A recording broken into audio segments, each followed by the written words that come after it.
বলার চেষ্টা করা হয়। হ্যাঁ, আমি ফিরতে চাই। হ্যাঁ, আমি ফিরতে চাই এবং আমাকে ফেরানোর জন্য অনেকেই অনেকভাবে চেষ্টা করেছে। হ্যাঁ, এবং আমি দায়িত্ব নিয়ে বলছি,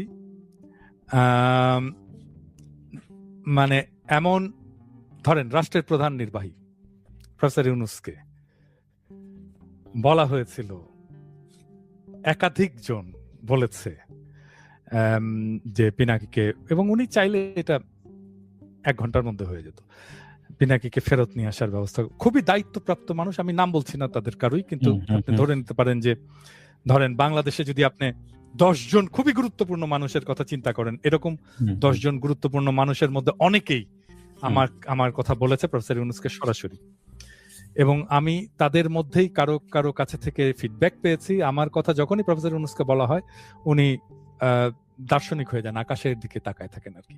হ্যাঁ, মানে এবং ওনার মুখের চেহারা চেঞ্জ হয়ে যায়, মানে অ্যাজ ইফ উনি আমাকে আনতে চান না। তো আমাকে অনেকে এরপরে বলেছে যে তো আমার একটা বলতে পারেন যে একটা গভীর অভিমান আছে আমার দেশে যাওয়ার ব্যাপারে। হ্যাঁ, আমি জানি না, আমি খুব অভিমানী মানুষ, এবং আমার এই অভিমানের কারণে এমন হতেই পারে যে আমি হয়তো কখনোই আর দেশে যাব না। এটি খুব আপনার যারা ভক্ত সমর্থক তাদের জন্য নিঃসন্দেহে একটি বড় দুঃসংবাদ। আমি ধরেন আমি যেই জিনিসটা খুব বেশি করে চাইছি, এটা আমার জীবনের একটা ট্র্যাজেডি বলতে পারেন, আমি যেটা খুব বেশি চাইছি আমার জীবনে সেটা আসেনি কখনো। হ্যাঁ, আমি সেজন্য কোনো কিছু চাই না, আমি সেজন্য বলি আমি দেশে যেতে চাই না। হ্যাঁ, যদি এই বিরাট থেকে একদিন হঠাৎ করে মানে সত্যিকার অর্থে আমি কিন্তু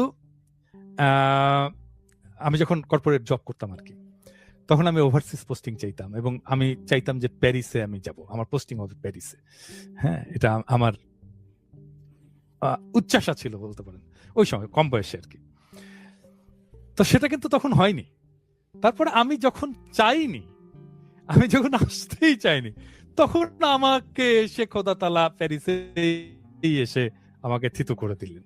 তো আমার আসলে আমার দেশে যাওয়াটা আসলে আমি মনে করি যে এটা এখন আমি রিয়েল অ্যান্সার দিচ্ছি, অভিমানের কথা না। আমার দেশে যাওয়াটা আসলে ডিপেন্ড করে, আমি বলি আমি তো এখন খুবই স্পিরিচুয়াল মানুষ আর কি বলতে পারেন। হ্যাঁ, আমার দেশে যাওয়াটা যেদিন খোদা তাআলার হুকুম হবে সেদিন আমি হাজির থাকবো, যেদিন উনি চাইবেন সেদিনই আমি যাব, কেউ আমাকে ঠেকাইতে পারবে না, আমি অভিমান করেও আমি দূরে থাকতে পারবো না। আমার যেদিন সময় হবে, রাইট টাইম, সেটা প্রবাবলি আসমানে স্থির হবে যে কবে আমি দেশে ফিরবো।